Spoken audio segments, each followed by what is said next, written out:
Hello friends, quality ചോയ്സിലേക്ക് അവർക്കും സ്വാഗതം.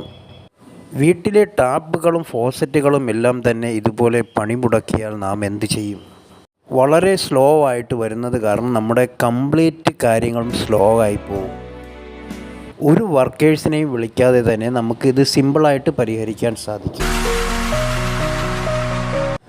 ആദ്യം തന്നെ മുഴുവൻ ടാപ്പും ഫോസറ്റും എല്ലാം തന്നെ നമ്മൾ ഇളക്കി മാറ്റുക എന്നുള്ളതാണ്. ഇളക്കി മാറ്റി 2 മിനിറ്റ് നമ്മൾ അവരെ റിലീസ് ചെയ്യുക. അതിനുശേഷം പൈപ്പിലുണ്ടായിരുന്ന എയർ കംപ്ലീറ്റ് പ്രഷർ ചെയ്ത് പുറത്തേക്ക് പോകുന്നത് നമുക്ക് കാണാൻ സാധിക്കും. കംപ്ലീറ്റ് എയറും പ്രഷർ ചെയ്ത് പുറത്ത് പോയി കഴിഞ്ഞാൽ വീണ്ടും നമ്മൾ പഴയപടി അതുപോലെ തന്നെ ഫിറ്റ് ചെയ്യുക. അത് കഴിഞ്ഞാൽ പിന്നെ വളരെ ഫാസ്റ്റായിട്ട് വെള്ളം പോകുന്നത് നമുക്ക് കാണാൻ സാധിക്കും.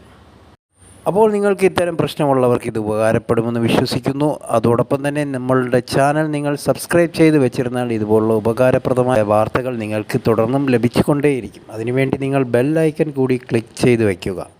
ഓക്കെ, വീഡിയോ കണ്ട എല്ലാവർക്കും നന്ദി. Good bye.